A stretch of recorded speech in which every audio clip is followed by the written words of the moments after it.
وہ خدایا میرا فون شاید ڈیڈ تھا. امی کی کال آئی ہوگی رات کو. پریشان ہوگی. مجھے بالکل خیال نہیں رہا. میں نے فارمیسی والے لڑکے سے کہا ایمرجنسی کال کرنی ہے یار, چارجر نہیں ہے, کیا کچھ دیر کے لیے میرا موبائل چارج کر دو گے؟ اس نے حامی بھر لی. میں اسے فون دے کر بینچ پر آ کر بیٹھ گیا. سر اور جسم پوری طرح سے تھکے ہوئے تھے. سارا دن کی نوکری کے بعد یہ افتاد, پھر پوری رات کی جاگ کی وجہ سے اس قدر تھکن ہو رہی تھی کہ بیان نہیں کر سکتا تھا. ٹھنڈی ہوا سہسانے لگی اور میری آنکھوں کی تھکن نیند کے خمار کے باعث بند ہوتی جا رہی تھی. اچانک بلیوں کے گھرانے کی آواز سے میری آنکھ کھلی. سرہانے لڑ رہی تھی. میں جوتا اٹھا کر مارنے ہی والا تھا کہ ہاتھ وہیں کا وہیں رہ گیا, یہ سوچ کر کہ پتہ نہیں یہ نارمل بلی ہے یا کوئی اور چیز, یا ان مخلوقات کی کوئی کزن وزن.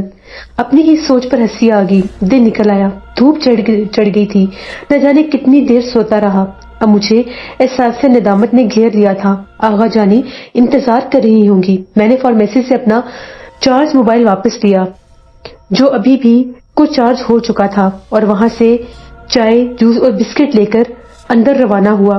زیبا کے کمرے کے باہر کوئی نہ تھا. شاید آغا جانی اندر ہوگی, مگر میری بالکل ہمت نہیں ہو رہی تھی اندر جانے کی. میں نے انتظار کرنا مناسب سمجھا. اس دوران امی نے کال کی اور میں نے انہیں اپنی ساری خیریت بتا دی اور ان سے دم بھی کروا لیا. کچھ ہی دیر کے بعد یاسر اور طلحہ چھوٹا پوتا آتے نظر آئے. ان کے پیچھے آغا جانی اور زرنگار بھی تھی. میں اپنی جگہ سے اٹھ گیا. آغا جانی کو ناشتے کے لیے جوس دینا چاہا تو انہوں نے بتایا زرنگار ان کے لیے لنچ لائی تھی. دن کے 2 بج رہے تھے. وہ چیزیں میں نے بچوں کو دے دی. آغا جانی نے بتایا کہ وہ ابھی تھوڑی دیر پہلے ہی سو گئی تھیں, ابھی جاگی ہیں. چلو اچھا ہوا. میں تو جیسے کیسے کر کے رات گزار چکا تھا. انتظار میں بیٹھا رہا. خود پورا دن سو کر آ گیا تھا. زرنگار کی موجودگی میں میں بھلا کیا کرتا وہاں. میری ان سے سلام دعا اتنی خاص نہیں تھی جس کو میں اتنی اہمیت دیتا. ویسے بھی وہ بہت زیادہ مغرور تھی. ظاہر ہے خوبصورت بھی تھی. اس کے بعد ان کا سٹیٹس بہت ہائی تھا, اس لیے ان کے قدم زمین پر لگتے ہی نہیں تھے. لوگوں کو یوں دیکھتی تھی جیسے کیڑے مکوڑے ہوں. حد درجہ مغرور. مجھے الجھن ہونے لگی. فیکٹری سے کال پر کال آ رہی تھی. میں باہر نکل آیا اور باس سے کہا کہ کچھ نجی مسائل ہیں, ہسپتال میں ہوں, کوئی قریبی رشتہ دار بیمار ہیں, ایمرجنسی میں انہیں یہاں پر لایا ہوں اور میں ابھی ادھر فیکٹری نہیں آ سکتا. دوسرے دن وقت پر پہنچنے کی تاکید کرتے ہوئے باس مطمئن ہو گئے. میں واپس اندر آ گیا اور آغا جانی رنجیدگی سے زیبا کا حال زرنگار کو بتا رہی تھی اور وہ اسپاٹ چہرے سے سن رہی تھی اور ساتھ ساتھ اپنا موبائل یوز کر رہی تھی. مجھے کہنے لگی, اذان میاں آپ چاہیں تو جا سکتے ہیں, شام تک زرنگار یہیں پر ہے. شام کو انہیں جانا ہوگا تو آپ رات میں یہاں آ سکتے ہیں. وجاہت یہاں ہوتے تو آپ کو کبھی بھی زحمت نہ دیتی. ارے آغا جانی, بیٹا بھی کہتی ہیں اور زحمت کی بات بھی کرتی ہیں, بھلا یہ کیا بات ہوئی. ہسپتال میں ایک مرد کا ساتھ ہونا ضروری ہے. میں عشاء کے بعد آ جاؤں گا. ان سے رخصت لے کر فیکٹری جانے کا ارادہ کیا, مگر ابھی بھی باس کو اتنی راگ الاپی تھی اور کہیں وہ جھوٹ نہ سمجھتا کہ اب ایمرجنسی کو چھوڑ کر یہ ہسپتال سے کیسے آ گیا. اگر مجھے پہلے علم ہوتا کہ زرنگار شام تک رکیں گی تو میں باس کو ایسی کوئی بات کرتا ہی نہ, مگر اب نہیں. رات بھر جاگتا رہا. مجھے نہیں لگتا تھا کہ زیبا کو 2-4 روز سے پہلے چھٹی ملے گی. سوچا گھر جا کر آرام کرنا بہتر ہے. گھر پہنچ کر فریش ہوا, ظہر کی نماز ادا کی, شام کے لیے کپڑے استری کیے. ذہن انہی ساری باتوں کو لے کر بار بار الجھ رہا تھا اور میں انہی باتوں کو دہراتا جا رہا تھا. بس لیٹ گیا. سوچتے ہی سوچتے سو گیا. شام کا جیسے چپٹنا ہوا میری آنکھ کھلی. نوکری کی وجہ سے میری آنکھ کھلنے کی ایک روٹین تھی, جلدی سو جانا, جلدی اٹھنا, مگر بے وقت سوتے جاگتے میری طبیعت بہت بھاری پر محسوس ہو رہا تھا. کچھ دیر یوں ہی نیوز دیکھتا رہا اور اس کے بعد پھر سے اٹھا. کام میں ذہن نہیں لگ رہا تھا. مغرب ادا کر کے ہسپتال کے لیے روانہ ہو گیا. رات سے 2 پیکٹ بریانی لے آیا تھا.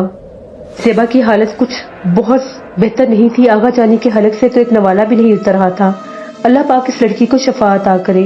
غیر ارادی طور پر میرے دل سے اس کے لیے دعا نکلی. ہسپتال میرے گھر سے دور تھا. راستے میں عشاء ہو گئی. ہسپتال کی مسجد میں ہی میں نے عشاء کی نماز ادا کی اور پھر اس کے بعد وارڈ کا رخ کیا. آغا جانی اور وہ مولوی بیٹھے باتیں کر رہے تھے.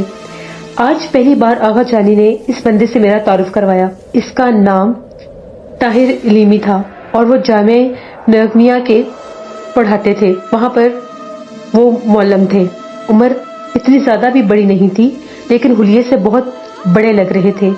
مجھ سے مل کر ان سے جیسے ہی ملاقات ہوئی، سلام دعا ہوئی تو انہوں نے رخصت چاہی تو آغا جانی نے روک لیا اور کہا کہ بات پوری کر کے جائیں، اذان میاں سب جانتے ہیں۔ طاہر علیمی ایک عامل تھے۔ ان کے لیے زیبا کی جان اس افرید سے بچانا کوئی اتنا مشکل کام نہیں تھا۔ وہ ہمدانی ہاؤس میں اسی لیے آتے جاتے تھے۔ طاہر علیمی نے بتایا کہ وہ افرید کسی قیمت پر زیبا کو چھوڑنے کے لیے تیار نہیں ہے۔ وہ بات تک نہیں مان رہا۔ شاید ہمیں اسی کی زبان میں اس سے بات کرنی ہوگی۔ مجھے کیا کرنا چاہیے مجھے کچھ خاص سمجھ میں نہیں آ رہا۔ میں اتنا کوئی بڑا عالم نہیں ہوں، بس اس بچی کے سکون کے لیے اس کو دم کر دیتا ہوں، مگر اب یہ معاملہ میرے ہاتھ سے نکلتا جا رہا ہے۔ ایک افرید جو بہت ظالم ہے اور وہ انتقام پر آمادہ ہے۔ دوسری غلطی زیبا کی شادی کر کے ہوئی۔ جب زیبا شادی سے انکار کر رہی تھی تو آپ لوگوں کو زبردستی نہیں کرنی چاہیے تھی۔ زیبا کی شادی کب اور کس سے؟ اس حالت میں شادی کا تو سوال ہی پیدا نہیں ہوتا۔ میں نے شادی کا ذکر آغا جانی کی سمت دیکھا تو انہوں نے آنکھوں میں مجھے اشارہ کر کے چپ رہنے کو کہا۔ طاہر علیمی ابھی بات جاری کر رہے تھے۔ آغا جانی ان سے دعا کی درخواست کر رہی تھیں اور ظاہر ہے کہ اپنے پیر صاحب سے رابطہ کرنے کی تلقین کی دہانی بھی کروا رہی تھیں۔ پھر انہوں نے رخصت لی۔ میرے ذہن پر تو جیسے ایک سناٹا سا چھا گیا کہ یہ کیا بات ہوئی۔ عجیب و غریب باتیں سامنے آ رہی تھیں۔ ایک سے بڑھ کر ایک سوال بڑھتا ہی جا رہا تھا۔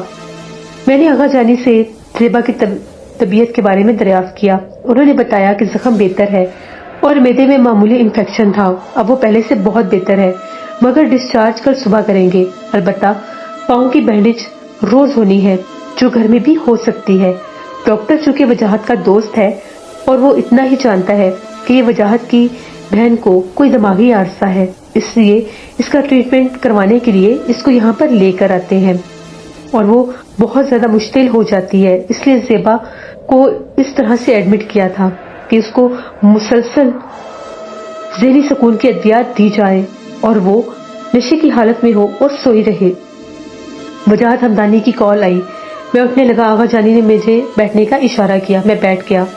مجھے اچھا نہیں لگتا تھا کہ کوئی فون پر بات کرے تو میں ان کے سامنے بیٹھا رہوں اور وہ بات بھی کھل کر نہ کر سکیں، مگر اس بار آغا جانی نے مجھے خود رکنے کا اشارہ کیا۔ پھر بھی میں نے منہ دوسری طرف کر لیا۔ تبھی آغا جانی خود ہی بات کرنے بیٹھ گئی۔ سلام دعا کے بعد زیبا کی حالت وجاہت کو بتاتے ہوئے آغا جانی پھر سے اشکبار ہو گئی۔ مجھے نہیں معلوم تھا کہ وجاہت نے کیا کہا، مگر آغا جانی بتا رہی تھی کہ زیبا اور زرنگار بچے بھی آئے تھے زیبا کو دیکھنے کے لیے۔ اب وہ جا چکے ہیں، انہیں شاپنگ پر جانا تھا اور رات میں اس کی کسی سہیلی کے ہاں غزل نائٹ ہے۔ عجیب بے حس عورت تھی۔ خاندان اتنے بڑے خطرے سے دو چار تھا اور اسے غزل نائٹ سوچ رہی تھی۔ میرا بس چلے تو اس افرید کو زرنگار پر ٹرانسفر کر دوں، سب غزل اور اس کے یہ جو شوق ہیں وہ ٹکانے لگ جائیں گے۔ آئی بڑی تان سے ان کی نانی۔ مجھے زرنگار کی بے حسی پر بہت غصہ آ رہا تھا اور وجاہت پر بھی۔ بہن کی یہ حالت ہے اور وہ کاروبار کے سلسلے میں دوسرے شہر گئے ہوئے تھے۔ حد ہوتی ہے لاپرواہی کی۔ ہمیشہ پیسہ ہی سب کچھ نہیں ہوتا۔ پریشانی کے وقت اپنوں کا ساتھ ہونا بہت ہمت دیتا ہے۔ ایسے وقت میں پتہ چلتا ہے کہ اپنا کون ہے اور پرایا کون، لیکن شاید یہ بے وقوف سوچ صرف ہم مڈل کلاس طبقے کی ہی ہوتی ہے۔ محبت، جذبات، ہمدردی، صلح رحمی کہاں ہے ان بڑے لوگوں میں؟ پیسے کے لیے رشتے تک بھول جاتے ہیں۔ آغا جانی کہہ رہی تھی، آپ پریشان نہ ہو بیٹا، جس کام کے لیے آپ وہاں پر ہیں اللہ آپ کو اس میں کامیابی دے، جلدی لوٹ آنا، یہ دعائیں دے رہی تھی۔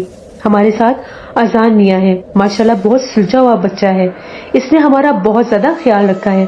آپ فکر مند نہ ہو، مجھے ان پر پورا اعتماد ہے۔ میں نے دنیا دیکھ رکھی ہے بیٹا، جو لوگ اچھے ہوتے ہیں، جن کے وفا میں خون ہوتی ہے، وہ اور ہی ہوتے ہیں، اور یہ تو بہت زیادہ سعادت مند بچہ ہے، اس سے بڑھ کر بھلا کون وفادار ہوگا؟ اس کی آنکھوں میں حیا ہے، بہن کا معاملہ ہے نا، اس لیے فکر مند ہو رہے ہو۔ ہاں وہ یہیں پر موجود ہے، میرے پاس ہی۔ آغا جانی نے فون میری طرف بڑھایا۔ آغا جانی بھی عجیب ہیں، مشکل میں ہوتے ہوئے بھی، ایک غیر کا احسان لیتے ہوئے بھی بیٹے کو تسلیاں دے رہی تھی، آرام سے دعائیں دے رہی تھی۔ کہ کامیاب لوٹوں، ماں تو ماں ہی ہوتی ہے۔ بھلا یہ سب کون سوچتا ہے؟ یہ سوچتے سوچتے میں نے کان فون کو لگایا۔ اگلی آواز وجاہت ہمدانی کی تھی۔ رسمی گفتگو کے بعد شکریہ ادا کرنے لگے اور ہماری غیر موجودگی میں ہماری فیملی کی جو مدد کی ہے اس پر احسان جتا رہے تھے۔ بس ایک گزارش ہے کہ تمام حالات اور واقعات جو بھی انہوں نے دیکھے ہیں وہ کسی کو نہ بتائیں۔ اور اس کے بعد میں بھی انہیں یقین دلایا کہ ایسا کبھی نہیں ہوگا۔ توبہ، کتنا مطلب پرست انسان ہے، ابھی بھی اپنے آفس کی ہی باتیں کر رہا تھا۔ میں نے وجاہت کو یقین دلایا کہ آپ پریشان نہ ہو، باتیں مجھ تک رہیں گی اور کال منتقل ہوگی۔ آغا جانی کے خیالات اپنے بارے میں سن کر خوشگوار احساس ہوا۔ سعادت کی نسبت نے مجھے ہر جگہ عزت بخشی تھی۔ مولا کا مجھ پر بہت کرم تھا۔ اللہ آل رسول کے صدقے میں ان لوگوں کی مشکل آسان کر دے، آمین۔ وجاہت کی کال کے بعد ہم نے رات کا کھانا کھایا۔ آغا جانی بھی ساتھ تھیں۔ ان کی شوگر کی وجہ سے چاول سے پرہیز تھی، مگر میں نے کھانا کھا لیا تھا۔ کھانے سے فارغ ہو کر امی کی کال آئی اور میں نے دم کروا لیا۔ آج کا ماحول سوگواری سے بھرا ہوا نہیں تھا، پہلے سے کچھ کم تھا۔